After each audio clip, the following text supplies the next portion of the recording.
begins the giant artificial turf backyard with the guys. We're having an issue with the stone, so it's totally marked off. We're gonna do about 5 inches to bring this level up. Check over here, it's all marked. So we're gonna come in about 5 inches up, and it'll bring that level up right there. Might be pushing that, but that's okay.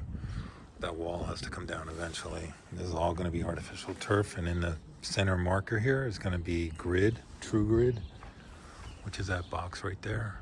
Pavers with clean 3/4 inch gray or blue on top in the center.